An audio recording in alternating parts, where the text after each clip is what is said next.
If you have owned Waterfront in Jupiter or Tequesta for a long time, there's one number that I would want to know before I ever decided to sell, and it is not what the house is worth. It is what I actually keep after the sale.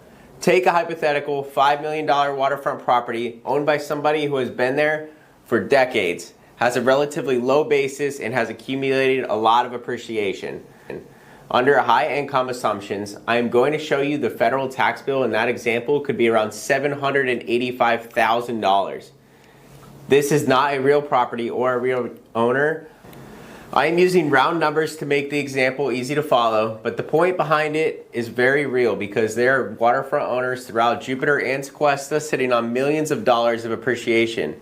Before you ever list a property like that, I think you should have a realistic idea of what you're going to actually walk away with. And to get there, you need to know what the property would realistically sell for, what your adjusted basis actually is, and then get those numbers in front of your CPA before you make the decision. Stay with me because the number that changes this the most is not the sale price. It is the one you probably have in a filing cabinet.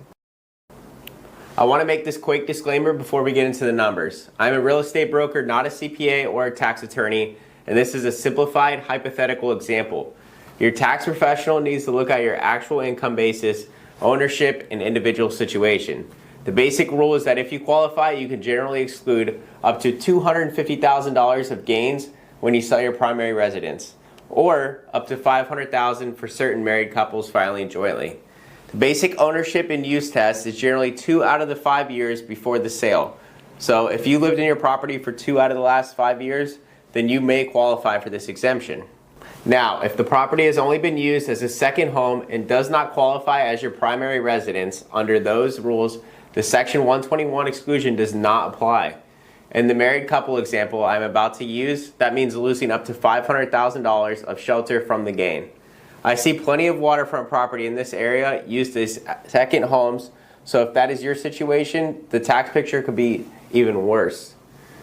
What bothers me most about this rule is that these tax exemption amounts were made back in 1997. The $250,000 and $500,000 exemption if you're married was filed that long ago. Since then, it's been about 30 years, and we've made no changes or increased the exemption. Inflation has gone on an absolute tear. Home values have gone up 10, 20x depending on the pockets, and especially if you're on the water, closer to 20x, some cases even more than that. And now these people are stuck in their homes and they get no tax exemption, no tax help when they go to sell, and they could possibly lose millions of dollars to the government just for buying a great property and getting in at a great price. There's also an estate side to this your attorney and CPA can handle, and for some long-time owners, it could be a legitimate reason to compare holding the property against selling it now and paying the tax. I'm not here to talk anybody out of that. My job is to make sure the real estate numbers going into that comparison is accurate, so that if the answer is hold, you held for the right reason. Maybe they would rather downsize, buy something newer, move closer to family, or simply stop maintaining such a large waterfront property. Then they would look at what selling does from a tax standpoint and decide that staying is easier financially. I have also seen scenarios that are much more dramatic than the $5 million example I'm going to use here. Just for reference, in this $5 million example, this isn't even the worst case scenarios that I've seen. I've seen people that bought property on Jupiter Island and now their home's worth north of $20 million. They've got in down in the millions, so they have a $19 million gain or something crazy. These are all guesstimates on the numbers. I'm not going into the research right now, but just to give you an idea of how dramatic and how large this tax bill could possibly be, I'm just going to use the basic number of $5 million so that we have nice round numbers and everyone can get a sense of what this tax rule does. Let me show you exactly what I mean. Assume a married couple bought waterfront property in northern Palm Beach County decades ago. It is an older house on a great lot with a dock and a seawall, and today they sell it for $5 million. For simplicity, let us assume a 6% fee in closing costs, which would be around $300,000. That leaves an amount realized of approximately $4.7 million. Now we get to one of the most important numbers in this entire conversation, which is their adjusted basis. Let us say their CPA determines that their adjusted basis is $900,000 between what they originally paid for the property and qualifying improvements they made over the years. If we subtract that $900,000 basis from the $4.7 million amount realized, we are left with approximately $3.8 million gain. Now, assuming they qualify for the full $500,000 primary residence exclusion, and now we are at approximately $3.3 million of taxable gain, the actual tax rate depends on their income and circumstances, so this is where the CPA needs to do the real calculations. However, for this illustration, let's assume a high income couple where we can use 23.8% across the taxable gain as a simplified example. That gets you to approximately $785,400 in federal tax. That is federal tax only. Florida does not impose an individual state income tax, so there is no separate Florida capital gains tax stacked on top of that. Unlike a seller in a different state who would even get double whammied, and their scenarios are even worse. Again, that's a simple illustration and not somebody's actual tax return, but it shows why people sometimes focus on the wrong number when they start thinking about selling. Everybody wants to know, what can I get for my house? Obviously that matters. But if you've owned Waterfront for 30, 40, 50 years, the better question might be, what do I actually walk away with? That is the number I'd want to know before making the decision. Most people are financially motivated, and a lot of times these people want to sell these massive estates and compounds because of how much appreciation they have. They want to be able to sell it off, invest the rest, maybe downsize, have less maintenance on the property. But if they're going to get hit with a couple $1 million tax bill, maybe it's not worth selling. Maybe they already have investments and they'd rather just keep the property and pass it along to their children. So this is where I come into the conversation as a broker. Your CPA can run the tax calculations, and that is exactly what they should be doing. But somebody still needs to give them a realistic sale number to work with. If I tell your CPA that the property is worth $5.5 million, when the market is really going to pay $4.8 million, their tax analysis can be perfectly correct mathematically, but if they use the wrong input, then the number is going to be way off. On waterfront property, establishing that number requires more than pulling 3 nearby sales and averaging them together. You have to understand the lot, the water, the dockage, the bridge, clearance depth, wake exposure, condition of the house, redevelopment potential, and what actual buyers are comparing the property against right now. Sometimes the buyer is paying primarily for the house. Sometimes they're paying primarily for the dirt. Sometimes a brand new house 2 doors down completely changes what somebody is willing to pay for an older property nearby. That is why I think the broker conversation and the CPA conversation should happen together before the property ever goes on the market. The broker should establish a credible sales range and realistic selling costs. The CPA takes those assumptions, combines them with the owner actual basis in tax situation, and then tells the owner what the tax picture looks like. Then the owner can decide whether selling makes sense or they should wait. I like to work with homeowners very early in the process, especially when they've had this massive appreciation. They may not even know whether they want to sell.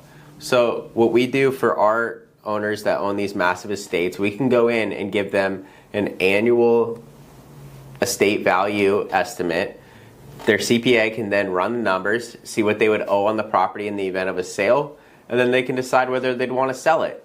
Also, we just like to do a complimentary. A lot of these wealthier owners like to know what their net worth is on an annual basis or even a semi-annual basis, so that's just part of the services that we offer. You most likely spent a substantial amount of money on the seawall, the dock, the boat lifts, the roofs, impact windows, pools, and spent even more on additions, kitchens, bathrooms, major renovations over the years. When you add decades of major improvements together, the number can become significant very quickly. Go back to our hypothetical. We assume the owners had $900,000 of adjusted basis. Now imagine that under a different set of records and facts, their CPA could only support $400,000. That is a $500,000 difference in the basis.